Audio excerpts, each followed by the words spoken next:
I spend a certain amount of time every year in New Guinea, which is sort of my second home. And I've got little children and they've been begging me to take them there. And it's not suitable for children, it's not safe, and you go into a rainforest and you don't see anything apart from obviously trees, because there aren't any megafauna there, and there aren't there's not enough tourists for there to be guides to really show you what there are. So I thought I'd take them to Borneo, which was much more, you see orangutans, proboscis monkeys, crocodiles, turtles laying eggs, but not really any culture. It's a developed country, which is great because we needed to take the children to emergency medical services a couple of times. But I thought it was a shame because we hadn't seen anything that was sort of a traditional nature. And then there was a cultural village where all the different villages had sort of built the longhouses that they didn't live in anymore and recreated their customs, which I thought would be interesting for the children. And it was quite interesting. There were a bit too many people taking photos all the time. But we went in at the end and there was a storyteller telling stories. And this is one of them.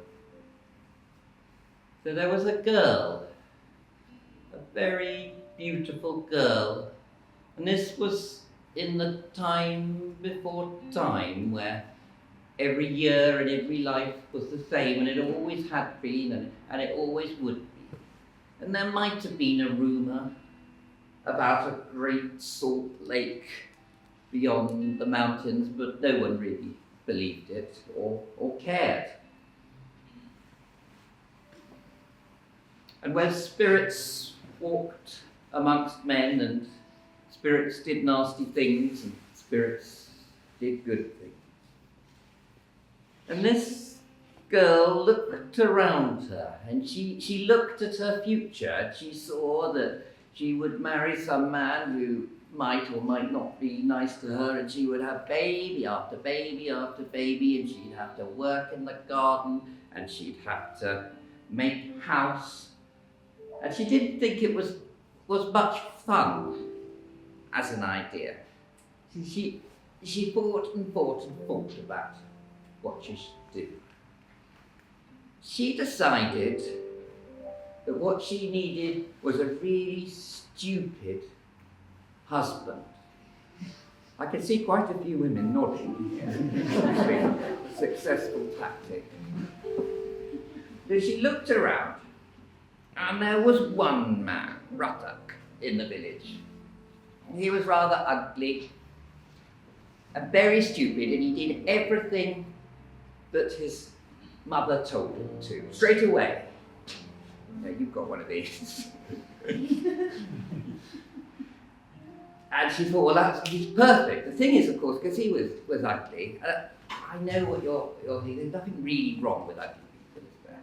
But they're not your first choice.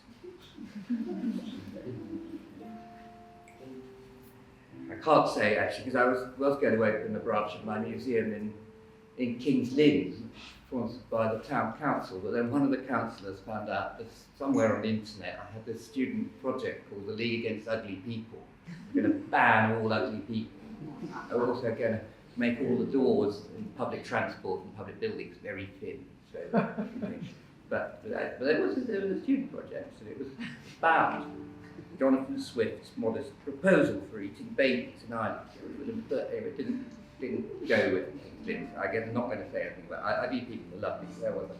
So he was very ugly, and she started making eyes at him, but of course she'd always ignored him, been rude, so he completely ignored her. But she knew how to walk past, and she knew how to look very attractive, and she knew just the right time to bend over when she dropped something. And so he started to take an interest, because the mother wasn't interested. So she tried to get around the mother and tried to sort of go and help with babies or housework or stuff, but she wasn't very good at it. And the mother knew what she was about. She wanted to marry the best man in the village. She wasn't going to let this. But, well, the son rather liked the look of Our Lady, and for once in his life he put his foot down. And so he married her and built her a house. And she found ways of making him happy. She found ways to make sure that he did all the gardening as well as the hunting, and that she would come to the garden with him, and she would watch him, and if he sort of complained, she'd take him behind a bush and make him happy in another way. And she'd sort of sit on his lap and look adoringly into his face and ask him to tell her about his last hunting trip, or tell her about his mother. And then she'd find a way of making him happy. So she sort of, and the wise woman in the village found a way that she didn't need to have endless babies. So life was going on quite well, but the thing is that if you're not doing the housework and you don't have babies and you're not doing the gardening and your husband's always out doing all the work, there's a lot of the day to be filled. And, well, there was one way that she liked filling it with, well, it was quite a long way to go and look for her husband when she was in the mood, and then he'd be busy and then there wouldn't be so much food, so she spread her joys around the village a bit. And especially when the husband was off for a few days. You're nodding over there, madam, does that sound familiar? And one night as she was lying on her mat, and the person on top of her, and indeed the 6 people waiting in a line outside, was not her husband, she felt an itch behind her left shoulder blade. And she sort of tried to scratch it. She couldn't quite reach, so she got the man to scratch it for her. And after all, she was scratching his back. It didn't really matter. But this went on with the next person and the next person. It no longer became so much fun for the people coming to see her, because all that she'd want them to do is to scratch her back. And the same with her husband. She wouldn't look at him adoringly or do anything. She'd just ask him to scratch her back. And he then realised that his mother was right, and she was a really, really crap wife. He didn't do anything. He expected him to do everything. And he got quite cross with her. But she, wasn't in the least bit interested. All she wanted to do was scratch her back. And he noticed that there was a banana tree growing in the yard, and the bark had all been rubbed really smooth by her scratching against it. So when she wasn't rubbing up against it, he got some bamboo, and he sliced. Bamboo can be very sharp.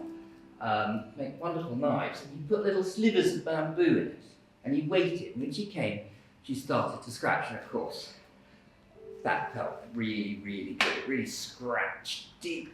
She started getting in there, scratching away, and the blood started to flow.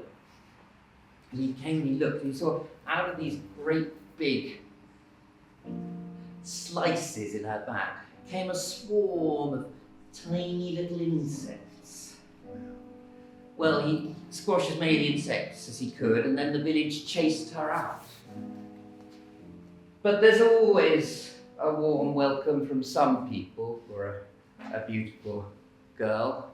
Though the same story happened again and again, and she was chased, and she's probably still somewhere in the world spreading bed bugs. Nobody lived happily ever after.